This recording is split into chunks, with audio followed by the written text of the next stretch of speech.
Busellato has developed an exciting new clamping option targeted at the 5-piece kitchen cabinet door market. The clamps hold pairs of stiles and rails, and with your custom insert tooling, allows 2 parts to be machined simultaneously, doubling the production output and allowing left and right arched rails to be run together. The key to the system is the fixed center surface that provides 2 reference points in Z to eliminate compounding tolerance problems when part blanks vary in thickness.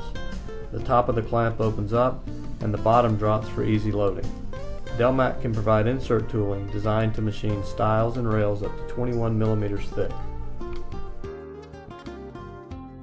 The clamps can be used on any Busellato with the IMC panel support system. This means that even small shops that typically buy their doors due to the hassles and safety concerns of shapers can process cabinet box parts and 5-piece doors on the same machine. A lot of effort goes into controlling the quality and production of the cabinet box, and it can be frustrating to rely on an outside vendor for the most visible part of the finished product, the door. But this unique clamping system isn't just for the custom shop. Large door manufacturers often have the need to run smaller quantity jobs and don't want to suffer the setup time necessary on some single or double antennas. A specially configured Busellato offers a cost-effective solution that can keep the big tenders running large jobs.